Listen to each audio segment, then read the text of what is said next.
Stewart. Welcome to Buffalo Street Books. Thank you for coming. This is a great turnout on a Friday night because, it's Friday. But you all want to hear about global anarchisms. I've struggled to say that word all week, by the way. My name's Woody. I set up events here at the co-op. We're delighted to have these folks who put out No Gods, No Masters, No Peripheries. I'm not going to talk much more because I know they have plenty to say. So welcome. Thank you so much for coming to the bookstore, and take it away. Thanks very much. We're at a time where there's, I think, a great deal of questioning about the system that we live under. And things have shifted even in a decade really tremendously in terms of people knowing that there's something wrong. There's a discussion of capitalism that I don't think really was even broached 10 or so years ago, and now people don't see it as a system that is delivering everyone's needs. It's seen as unstable, as unjust. Obviously, inequality is something that a lot of people have been focusing tremendously on, but I think people are sort of left at an impasse because there isn't a sense of what could replace it. That there might be something viable, something more substantially more hopeful that can replace it. And so I think a book like this that looks at the history of anarchism as not just a sort of European project, which is how it tends to be understood, but as something much broader, understanding that history is really, really crucial. And I'll just expand for a moment why I think that is. I think there has been really a backlash against the notion that our lives, our societies could be transformed in any fundamental way. So much of politics, even on the left, has been about sort of incremental change, of changing something at the local level, focusing on single issues, making sort of incremental changes.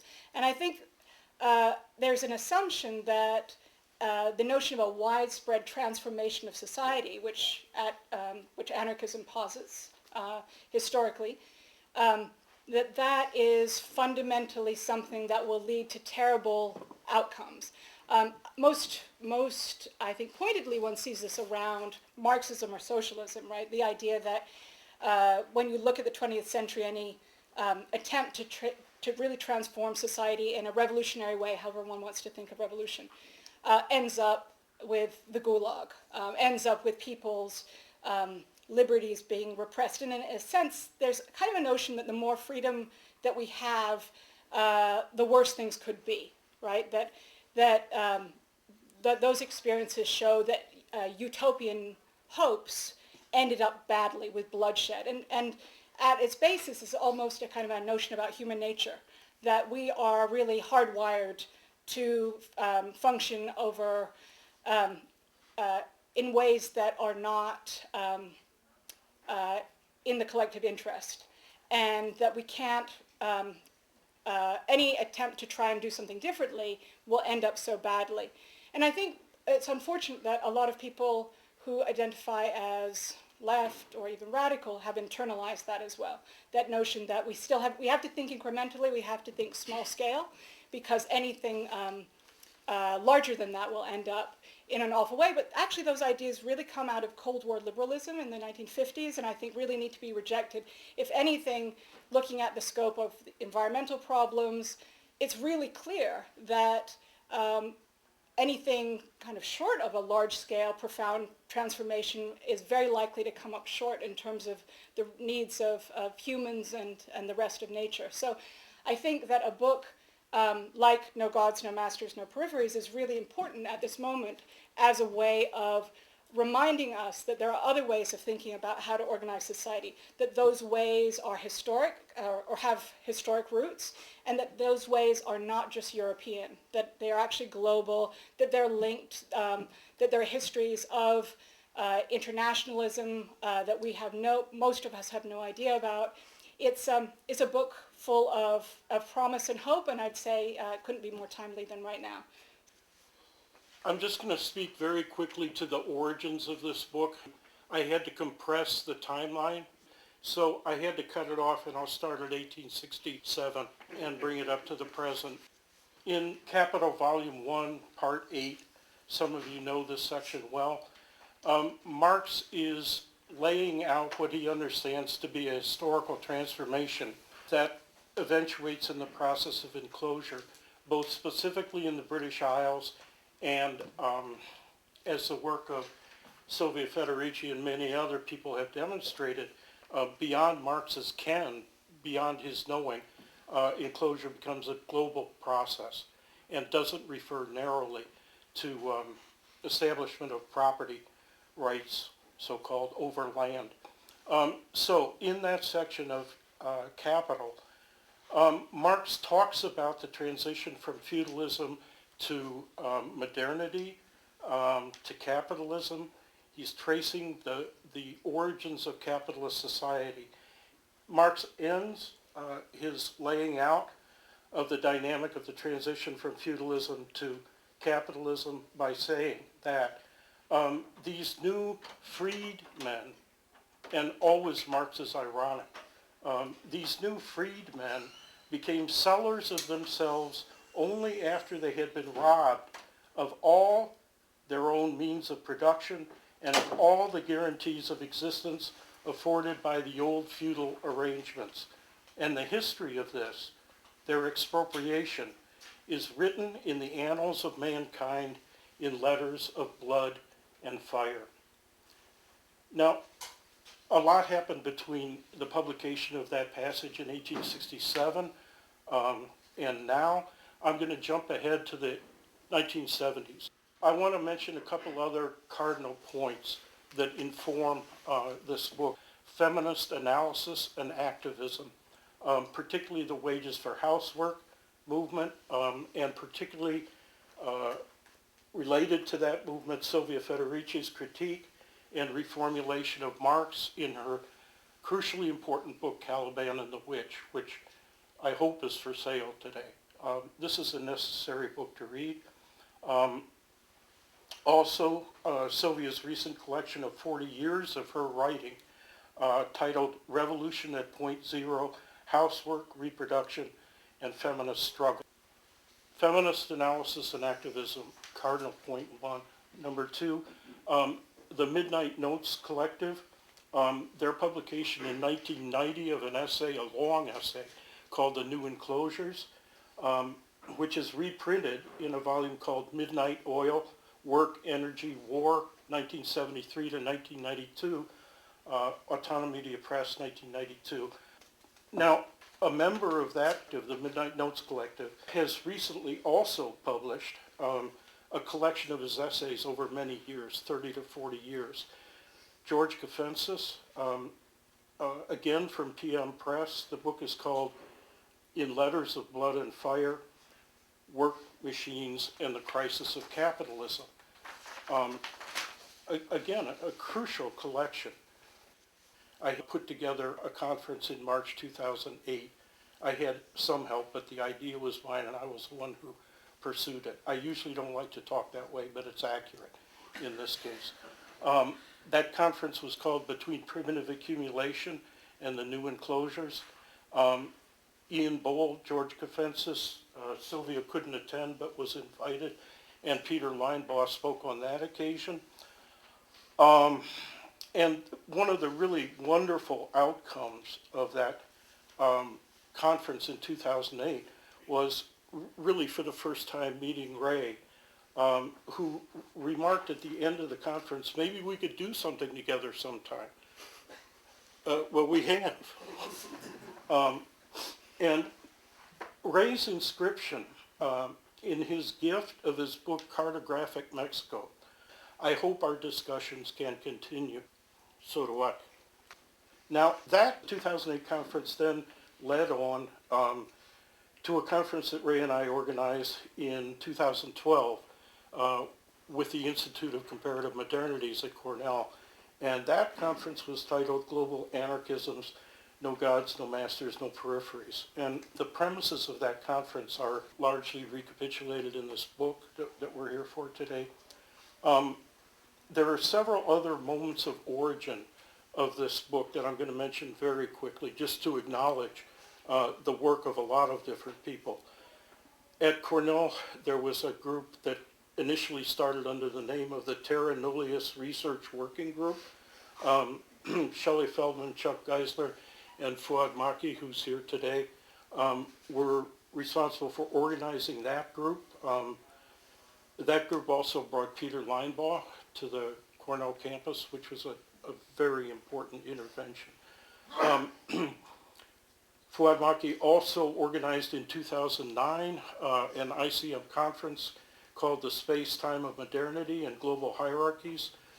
There is also a session that went under the title Understanding the Occupation Movements that happened in February 2012 with two former students of mine and others at Cornell, and Marina Citrin, whose work some of you know. And that's a very small list of the moments and the labor that went into making this book more likely or even possible. And the reason I mention them is because books have always seemed really magical to me. Where do they come from? How do they happen? And I just want to trace a little bit of the labor that preceded the work we put into this book. One more text I want to mention. This volume from the EduFactory Collective called Toward a Global Autonomous University, subtitle Cognitive Labor, the Production of Knowledge, and Exodus from the Education Factory, it is a significant strand of some of the work that Ray and I did with this volume, or that the contributors did for the volume, particularly Adrian Hurley, who's writing in fascinating ways about McGill University in Montreal and a Japanese university. So this is another text that I really urge you to make yourself familiar with if you don't know it already. So that's some of the background. I think Ray's going to talk a bit about the book itself, and then maybe we'll jump into conversation.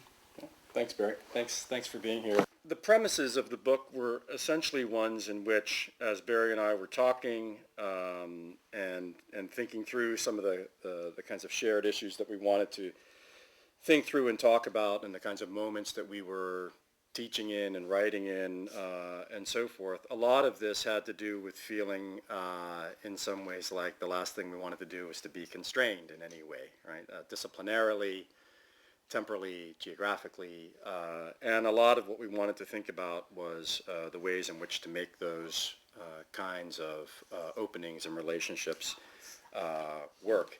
The basic guiding premise behind the book is how to, in some form or another, ground historically and theoretically something that comes to be known as anarchism without just making it timeless, but at the same time without sort of grounding it in one particular place or one particular set of contexts. And this is a constant line that has been, it's a line that has generated a lot of friction. Do you historicize it? And if you historicize anarchism, do you root it in 1860s in Europe, the break between Marx and Bakunin, and European industrialization, and so on and so forth? If you refuse that move to not root it there, for whatever reason, perhaps Eurocentrism might be one amongst others, what then happens? Does it become a kind of timelessness, where a timeless kind of innate human politics that you can trace back, like Peter Marshall does, to Lao Tzu and so on and so forth? You can continue, right? You can go back and back and back. And what we wanted to do was kind of explore that in some kind of productive way without ceding ground to either of those positions. And there's, we were fortunate because there's been a lot of recent efforts to kind of deal with these in very vigorous and very productive ways. The work of Lucien van der Walt in particular, who's kind of reaffirmed the sort of European industrialization thesis in certain ways, but with a real eye toward colonial and post-colonial politics. And then on the flip side, people like Jim Scott, who rather than sort of rooted in a kind of timeless practice, has spent an enormous amount of time sort of excavating actual practice and kind of trying to theorize the practice itself. And, he has a little slim book, 2 Cheers for Anarchism, right? It's not 3 cheers, it's 2 cheers. He has his pauses and his hesitations. So the book wanted to, when we put together the conference, that's what we wanted to kind of work at, was those two kinds of lines, dealing with timelessness versus historicization, but also post-coloniality, Eurocentrism, and trying to think about those kinds of relationships and talking about anarchism. The other thing we wanted to do was to unsettle, or at least poke at the question about sectarianism and divisions between anarchism and other strains of the left, and even within anarchism itself, and not start from some kind of definitional premise. It'll be interesting to see what people think of it in various kinds of ways, because there's the risk of always a certain eclecticism can turn into incoherence and so on and so forth. But there was a pointed kind of eclecticism here, disciplinarily, but also even in terms of thinking about the ways in which people wanted to mobilize a certain kind of political vocabulary to talk about people's historical experience and how to kind of theorize that experience and think about political theory itself. And so one of the things that was very interesting to both of us was the degree to which, in certain historical instances, the sort of strict language and the strict divisions around Marxism and anarchism and socialism were historically themselves enormously unsettled, and only retrospectively do those kinds of categories get applied onto people's politics. But reading interrogation records or interviews of people being expelled from Chile and so on and so forth, the kind of work that I was doing, I mean, the things that I was finding were constantly, these weren't disingenuous moments in an interrogation. These were moments in which people were laying a certain politics out. And being very honest about their kinds of affiliations, about solidarity, and about the way they understood their own politics. And so we wanted to try to find ways to kind of think through that productively in a conference setting. And thankfully, the conference seemed generative enough that people wanted to continue to pursue it. So that's essentially in some ways where the book came from, and the kinds of things that were on our minds when we put it together, and even the category of some of the categories that we tried to kind of think through come out again and again in the book in a variety of the essays. I'll stop there because we have good people here who want to respond and listen and talk, and Sylvia is here with us, which is great as well, to answer questions and engage in the discussion more broadly.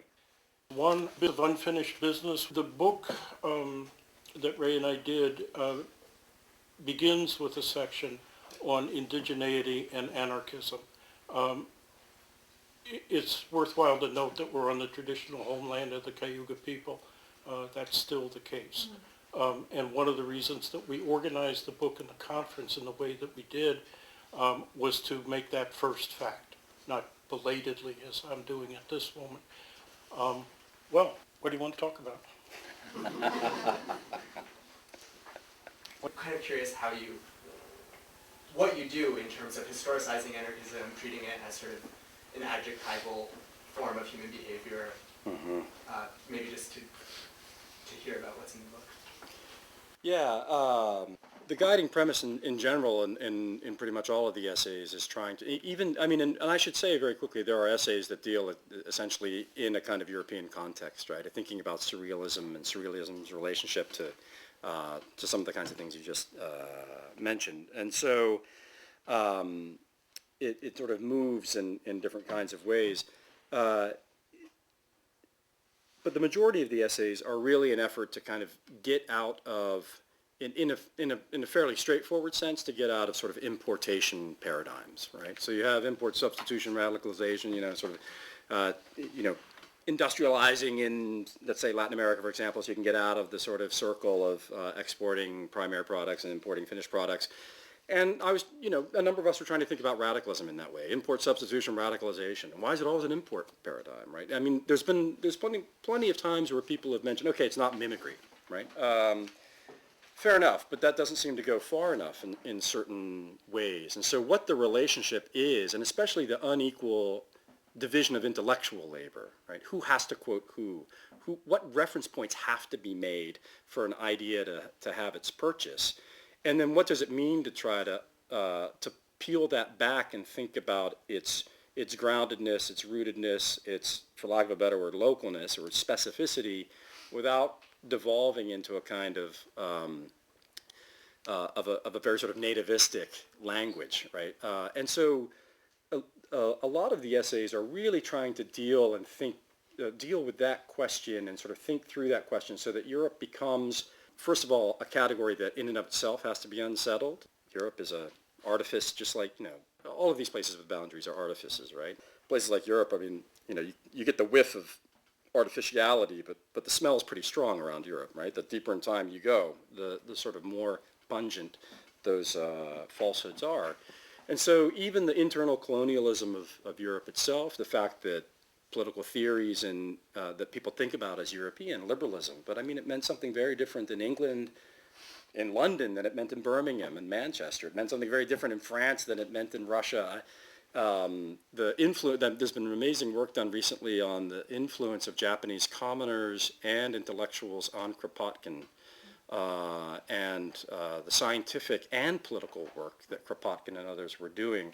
And so thinking about those kinds of exchanges and patterns and getting out of sort of myths of origins and obsessions with origins, but the essays were designed to kind of take up those questions, but with a kind of empirical density, right, and intensity. And so that's part of, hopefully that gets it a little bit at, and not all the essays do that, right? It's a mix in certain ways, but that was one of the guiding premises, was to try to work through some of those questions. And, well, I'll stop there for a second. Very good. Or Sylvia as well, please. Sasha. Yeah, for me, it was an incredible educational experience to come to the conference and to discover that there are anarchist traditions in Latin America, in China. The anarchism was an important element, for example, of many anti-colonial movements, all which I didn't know, even though I thought I had some education in anarchist theory.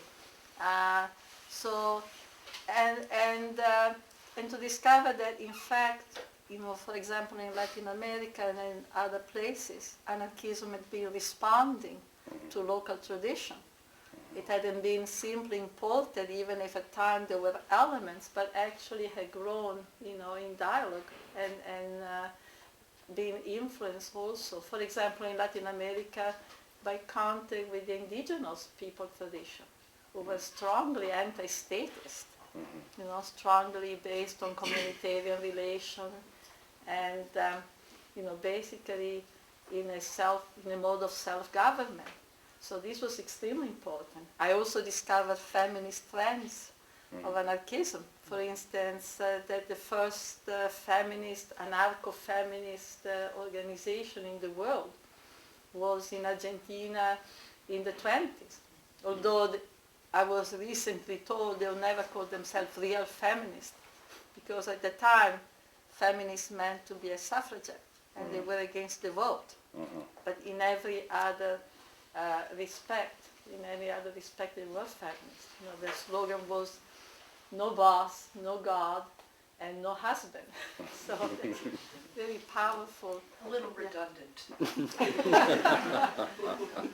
Touché. Yeah, I think this book is especially important today because I think that there is a whole revival of interest in anarchism, non-anarchism in the narrow sense of European anarchism, but in the broader anarchism, which is anti-statist, basically looking for egalitarian relationship, a society based on egalitarian relation. I think that this book is really speaking to that politics, the politics of the commons, and the politics of increasing number of people across the world who basically are realizing that statist politics, are a road not practicable because the state has nothing to offer to them, and are actually trying to build self-governed communities and communities in which they can manage the everyday forms of reproduction of their life. And I think in that way there is an anarchism that is growing, that it's different from the anarchism of Bakunin as element of it, as obviously common element, but it's also new reality that is growing. And I think that this book is a good entry to that reality. One thing Ray mentioned, one thing Sylvia mentioned, just to underline the fact that this book is not just anti-Eurocentric, but in its investigations demonstrates that anarchism can't be defined through European constructs alone or theorizations alone, because indigenous peoples of the Americas had a version of anarchism. Many of us know about anarchists who refuse to be called anarchists. It's too plural, geographically and ideologically, to be suffocated in the European box, or even, you know, the XM model that Ray mentioned. The other thing is, along those lines, there's a section in the book having to do with surrealism and the situationists. Surrealism's a paradigmatic example of something that's usually taken as European in origin and persistently defined within European constructs. It's simply not true. And it's demonstrable that surrealism, Paris style, learned from surrealism worldwide, and not just Martinique or Haiti, but really far-flung locations where there was mutual recognition between the people outside of Europe, essentially practitioners of surrealism, and the European surrealists, mutual recognition. And that's what seems really crucial to me about so many aspects of the histories various contributors were tracing out. And for a book that says no gods, no masters, there were gods in attendance, I should say, because the conference opened with a prayer from an elder from the Seneca community, precisely because of the questions of indigenous territoriality and sovereignty and occupation of land that Cornell doesn't publicly acknowledge in its events. So, and that's part of the issue as well, which is that sometimes gods and nations do work in anti-colonial situations, and so it's not enough to stick to a sort of formal, sort of sterile formalism. Yeah, this point came home to me, not in a very abstract way, but when a person whom we really wanted to contribute to this book said, "I'm with you completely, except I cannot allow my work to be published under that title." She's an indigenous American and was not willing to be published under the rubric no gods. And to put it mildly, she is a thinking person. And that caused me to rethink the sterile formalism of the title. But I think also that the design of the book, the way Ray and I cooked this book up, allows for that kind of self-interrogation. And I mean, if the phrase self-criticism doesn't send chills up and down your back, it allows for that. And that's by design.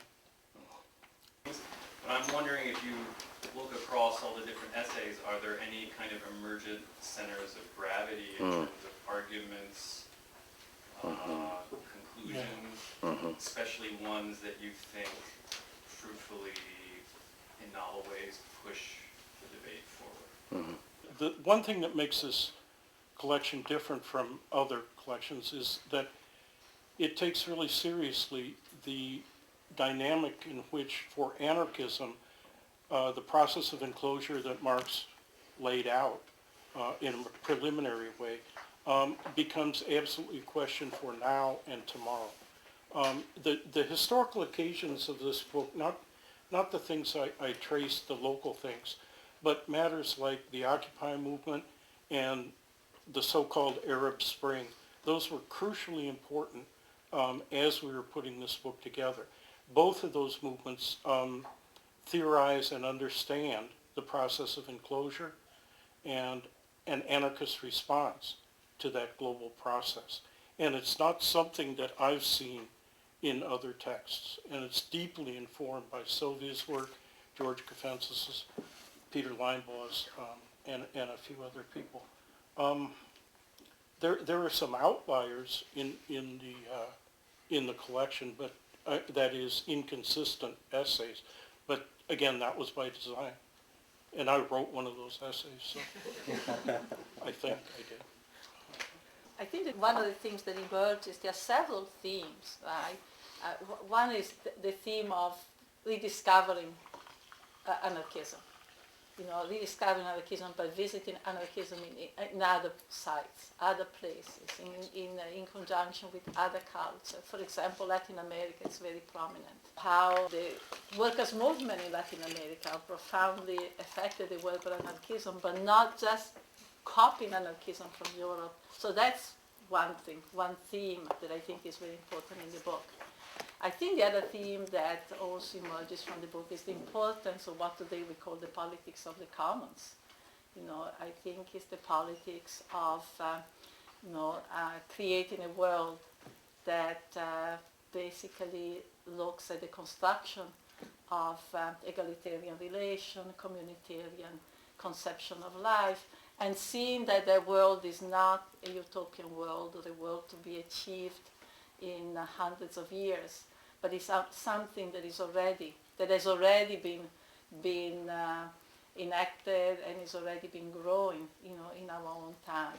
So there is a connection between past and present that I think is important around this theme of the commons. For example, there is an essay by Hilary Klein on the Zapatista movement, which at the same time also connects, because the Zapatista, of course, in many ways is also a response to indigenous struggles, in Mexico, and it connects with this, prior, existence of the influence of indigenous people on anarchism in the Americas. So I think that the book connects past and present. It connects around that theme. I think that theme, to me, politically is the most important, is one of the most important today. As we are trying to imagine what could be a world, without exploitation. And I think also looking at the history of this other anarchism, right? One thing that emerges that I think is important for us to take with us is that realities that seem so accepted, almost naturalized, like private property, the state, are actually historically very recent. They are not. They have not shaped, everyday life of people on this planet forever. On the contrary, they are relatively recent compared to, a broader history, of people in different ways being much more able to govern their own life and not having a state and not having a market in the capitalist sense of the word. So I think that you find that as a theme that percolates through the book. My question is, why was there this, or what explains the background of, or the putting in the background of anarchist thought for so long, and what explains its revival now? Is it just the kind of post-2008 moment, or was it just kind of the Cold War that forced anarchism into the background, especially in the United States and throughout Europe, or why did anarchist thought lay dormant for kind of the middle, or the second half of the 20th century, and now there's a revival? I think it's sort of several things, and I think maybe in relation to what Ramsey was just saying, anarchism is, has many sort of threads. So the anarchism in the early 20th century is not the same as the anarchism of the 21st century or the 1960s and 70s. And I think, that sort of syndicalist anarchism, a lot of that was smashed, right? In the US, a lot of those very radical traditions were smashed politically, and then emerged as a sort of different kind of politics in the 60s and 70s without really self-identifying so clearly. I mean, one can think of the movements of that era, and then a lot of the anti-nuclear movements of the 70s as being anarchist, but not necessarily being framed that way. I think something very significant was the disintegration of the Soviet Union, and there really was an ascendance, I think, of anarchism in the 90s from that point. And then, of course, Seattle, you could see as a sort of coming out for some of that. And what I actually think is one of the strengths of this book is, so one could see that as sort of in opposition to Marxism, right? That Marxism was sort of discredited. People said, oh, that's just not going to work, so let's switch to, this unsullied tradition seems pretty good. But I think what this book indicates, and I would say is something one can see within social movements right now, is that I would say there seems to be more of a coming together of those two radical traditions, the red and the black. Now that there's more common ground that is being found, that I think there isn't, I mean, the history of radicalism has its ugly moments, and there's certainly been ugly things that have happened between those two traditions. I know, of course, within those traditions themselves, but I think there's some distance from some of that and a recognition that these are traditions that can learn from each other. And I guess in relation to what I was saying earlier about kind of turning towards the utopian again, and a sense that maybe some things would be possible. What are the different traditions that can be drawn on in a moment like this, and what's sort of the best of it all? And I would say that really comes through in this book, that it's not strictly sectarian, that it doesn't sort of see, it's not all about Kronstadt, that some of this stuff is people have kind of gotten beyond, and they can think about common ground, and there's certainly been the emergence in the last couple of years of a kind of anti-status Marxism as well, that has sort of interpenetrated with anarchism. So these things, I guess, are always sort of evolving. Some of it's political history, some of it is the history of sectarianism, and I would say generally on the left. I mean, if one were to look at the history since the 60s, the 1970s were intensely sectarian. I think there's been a kind of a drawing back of that sectarianism. I'm not saying it doesn't exist on the left, but I think things are a lot better, and so, yeah, things are a bit more fruitful. An important factor, to put it mildly, was the emergence of plural sexualities, desire moving across something that was not a grid anymore, that couldn't be contained within traditional leftist politics. I'm not aware of a discussion of same-sex desire within the entire corpus of Marx's work, et cetera, et cetera, et cetera. And I think that this would take a while to argue, but I think that there's a profoundly anti-statist spirit within a lot of what's been happening with sexuality in the last choose-your period. And on the note of self-criticism, what I've just mentioned is something that doesn't play a part in this book at all, but PM Press has been alert to this from the beginning for a long time. So there's material on this aspect of current anti-statism available from PM Press.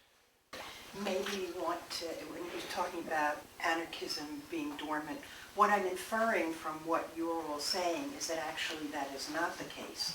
It may be perceived as dormant because states gain so much power and therefore so much control in people's consciousness of what's going on in various parts of the world, that I hear you all saying that in fact it's been continuous over large portions of the globe, and we're just beginning to realize that it's been alive and well all these years, and we're becoming aware of it now. Is that a fair inference from what you're trying to say?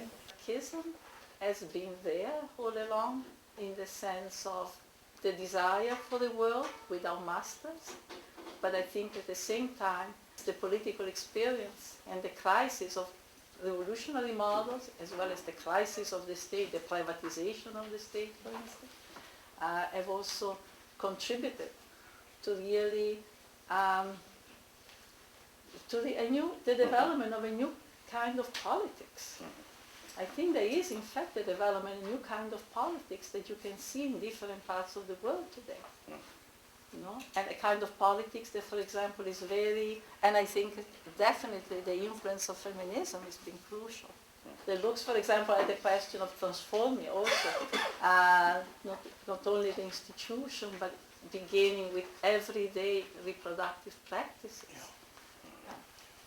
And this may seem like a glib comment, but punk rock for at least North America and Europe certainly, I think, takes some responsibility for the emergence of anarchism or the popularity of anarchism since the 80s. I'm smiling because Ray and I dichotomized ourselves early on in this process. He was about punk rock, I was about free jazz. Sorry. And I think we haven't shifted positions at all. But I did want to mention one thing about the book, if I can, which is, if for no other reason, please look at it. I'm not saying buy it necessarily, but please look at it. Good idea. Yeah, that's true. But please at least look at it, because there's a color insert with really beautiful work from Bahia Shahab, who is an artist and also designed and runs the first graphic design program at the American University of Cairo in Egypt. But these are spectacular. It was extremely dangerous, the work that she did. She did a book called 1,000 Times No, the way in which no has been produced in Arabic and the way they've been presented in material culture and in different kinds of texts. So she did 1,000 Times No, and she took different kinds of no's from Arabic and stenciled them on various walls around Cairo. So no to new pharaohs, no to military dictatorship, no to stepping on the people, no to snipers. It's really powerful, and we were really fortunate. We were very happy that Ramsey was amenable to this. There's a lovely color insert of her work in here, and it's not easy to find her work. And she has a small essay in here where she talks about her work and about what she was doing. So I wanted to mention that because it's quite remarkable. And the idea of no is kind of central here. And Bahia's a wonderful sort of interlocutor in this volume around the concept of no. So just wanted to make sure I mentioned that. Well, one of the things I've always liked a lot about anarchists is that they wanted to be with the people. They wanted to associate with ordinary people, working people. Always a wobbly. I don't accept the fact that the left just talks to itself in restricted circles. Certainly there are instances, bad moments of that, but the tradition is what you began with. And that's to extend the conversation and extend the activism. Yesterday Sylvia gave a magnificent talk about two different senses of occupation: military occupation with its attendant violence and occupation in the Occupy sense, and began totting up what were the effects of statism, military style, and Occupy movements as a recovery of the commons or an extension of the commons. That's the kind of thinking and the kind of activism that will extend out and out and out. I hope that's an answer to your question. I mean, we never wanted this to be an ivory tower book. And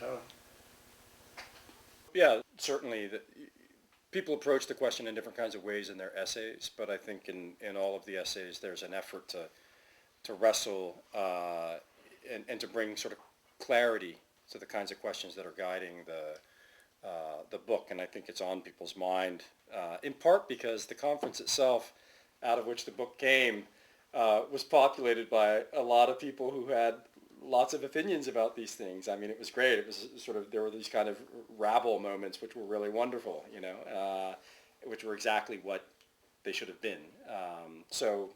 Yes, I hope so. We both hope so. All we want to add is a book that speaks across movements, because it speaks to people who are in the more traditional anarchist tradition, although it goes beyond that. It speaks to people whose anarchism is more influenced or located in the indigenous people's tradition. So it really speaks to different movements and tries to actually see the bridges between those movements. thanks for coming. Thank you.